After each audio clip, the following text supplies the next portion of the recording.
Let us see today now how to draw the circles. And I know that perhaps that is something that you must have tried quite often because you are going to make the use of the instrument, what we call as the compass. And with the help of the compass, many nice things can be done. It's a good game anyway. So most of you know how to draw the circles. But let us just revise it. How do you take the measurement? So when you are going to take the measurement, normally suppose you want to take 8 centimeters of the measurement, then most of the students put the steel leg on 0 and then expand it to 8 centimeters like this. But I would suggest that you do always in the other way around. You keep the steel leg where you want the measurement to be taken. So when I want to take the measurement of 8 centimeters, I will put the steel leg exactly at the 8 centimeters, and plastic scale is useful here because you can slightly press the tip in it and then it will be easier to measure. So I will put it here, I will press the tip, and then after that I will expand this to the 0. Remember that on the left of the 0 there is nothing. So it is always very easy to locate the pencil at the correct location rather than the other way around. This way also you can do this. But when you are taking the lead of the pencil to the point of 8, it may not exactly be at 8. It can slip a millimeter forward or backward because there are the lines on both the sides. So always this is a good method that you take it to the 8 centimeters and then stretch it and let it come up to the 0, and then you will get a much better reading and accurate reading, of course, in this manner. So by making use of this, you are going to take some center and then you are going to draw a circle around it. After you draw a circle, you many times want this center to be known because you are going to do something after that as well. So remember that before you start drawing the circle, always mark the center. Many times it happens that after drawing the circle, you can't find exactly where you had kept the leg of the compass. That means you lose the center point and then it becomes very difficult to find it back. So always mark it first and then draw the circle. So drawing a circle is not very difficult at all. It's pretty simple. But you have to remember what maximum size of the circle you will be able to make. It depends on what is the total capacity of this compass. So you can expand this compass, perhaps the one that I am having in my hand. I can see that I can go something up to about 15 centimeters of radius, but not more than that. The meaning is that this compass that is available to you in your school geometry boxes can give you the readings up to 15 centimeters of the radius. Of course, up to 10 centimeters it will be comfortable. But once you start expanding this compass in this manner, then putting it exactly and drawing the circle becomes very difficult because this leg keeps on slipping. So you need a practice for that. You will have to hold the leg with one hand and then only you will be able to draw the circle properly in this manner. So you need a practice for such large circles. Of course, there is another way of doing it. And I have seen especially the carpenters do it. What they do is that they take a plastic strip like this, quite simple plastic strip, and on that plastic strip, so this is a plastic strip that they take of whatever length you want, then make a hole which is going to be a center point, and after that whatever measurement you want to take, suppose you want to take 25 centimeters of the radius, then at 25 centimeters they will mark the another hole. So this distance is 25 centimeters. And then after that they simply put a nail in this position, put the pencil in this position and draw a big circle. So you will see that if you really want to draw the bigger circles, then just keep such plastic strip handy or a Sanmaika strip handy make one as a center and then make the another hole exactly at the distance you want your radius to be, and then after that you can always mark the larger circles perfectly without any damage. You don't even have to use the compass, and the same strip will be available to you for many different readings also. That means you can have the hole at 23, you can have the hole at 17, and accordingly you can make the different circles, making the use of this simple gadget. Well, now let us do the practical work. We will use the scale and the compass to draw the circles. So let me draw a circle of 7 centimeters. Well, you know how to fix the compass. The pencil has been fixed. Then open the compass. The steel tip is to be registered at the 7 centimeter position, and then expand the tip to come exactly to the 0 centimeter, and this will measure your 7 centimeters. Then, since I don't want to lose the center, I will mark a center first. Then don't hold the whole thing together. Hold only one leg and register it here first. Then hold the tip at the top and then draw a circle. So remember, you don't have to rotate the paper. You should be able to draw the circle perfectly in this manner. Change the grip slightly and then draw it in a manner. Then from here you can draw it in this manner.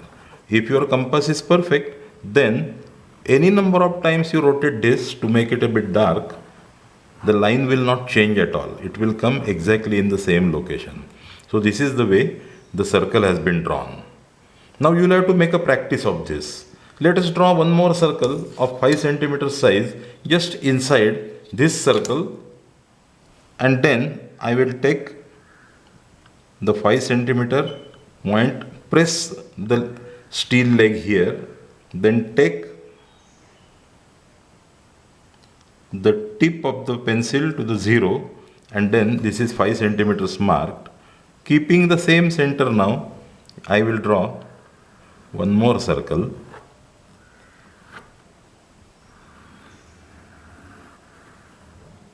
And you will see that once you have a good practice of using the compass, you will be able to make use of, you will be able to draw a number of good figures using the geometrical instrument. So you need to practice this.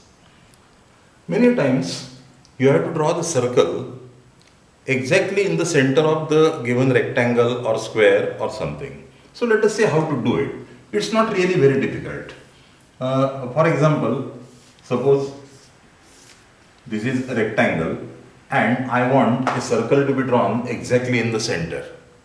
Then you have to find the center, and perhaps you might know that when you join these two diagonals, they will cross exactly at the center. So you will automatically get a center, and then after that, taking this as a center point, you can draw the circle which will be in the center of that particular rectangle or square. But many times it happens, and especially with the A4 paper it happens, that when you take this A4 paper, which you know now that the measurements are 21 by 29 centimeters, the diagonal of this becomes much more than 30 centimeters. That means much more than the size of the scale that you are going to use. So you cannot keep your large scale in this manner and draw the line. And there is no point in doing it in approximation basis. You have to have it perfect. So you can make a very simple trick. You draw the points, let us say about 6 centimeters inside from here, and 6 centimeters inside, let us say from here. So when you draw these 4 points, you will see that you have come inside by equal distance. So that is why the center will not change if you join these two. And as a result of that, what you can do is that now if you join this and this, whatever center you find will be same as the center for the complete paper. So this is a method by which you can find the center using your scale even when the size of the paper is more than the size of your scale. So this is a simple trick to be used for finding the center in the paper. For the rectangles it is not very difficult, but it is particularly difficult when you are going to have a triangle. Now let us have this equilateral triangle, suppose 12 centimeters, 12 centimeters and 12 centimeters, and you want to draw a circle inside this triangle.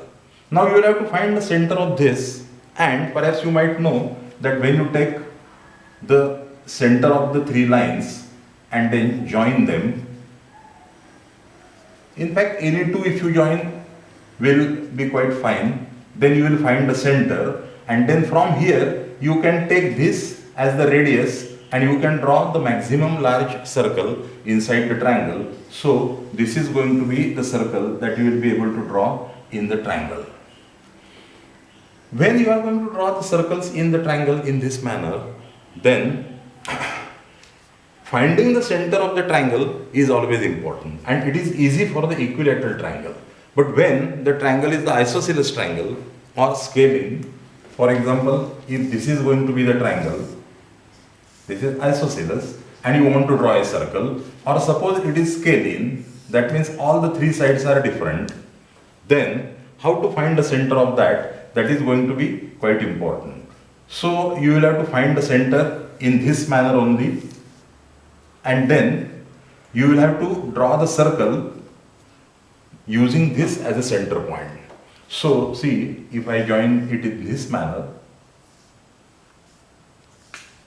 then this will be the center point where the circle is to be drawn. So generally you have to draw the circle in the rectangle or perhaps in the triangle, maybe in the hexagon also, but that is not going to be difficult at all. Join the opposite corners, usually you find the center of that figure, and once you get the center, you will be able to draw the circle taking that as a center. On this A4 paper, I want to draw a big circle of 8 centimeters radius. Now you will see the problem. To find the center of this circle, well, if I want to use the simple method of drawing the two diagonals, then the scale is too small and the two corners cannot join.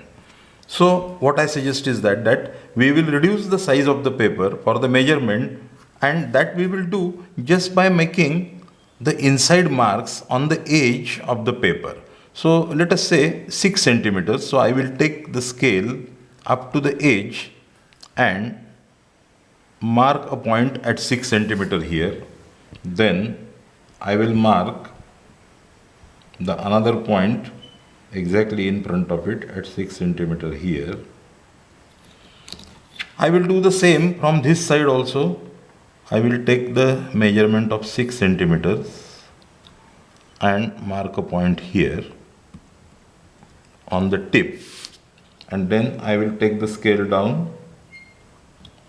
I will make a point here. Now these 4 points, which are pretty tiny, perhaps they are visible to me only. Okay, now I will take this and this point and will draw a line, and you don't have to draw a big straight line at all. You can see approximately here there is going to be a center, so draw such a small line here, then this point and the lower point which is here, and then after that draw a small. So now you have got the center. So this is going to be the center of this inner rectangle as well as of the whole paper. So this is a technique by which you can find the center of the large paper. And then to draw the 8 centimeters radius circle, okay, so stretch the leg, register it at the 8 centimeter with the steel leg, and extend the pencil up to 0. So this is 8 centimeter measured. Register it at the point, hold the tip, and after that draw a circle in the center.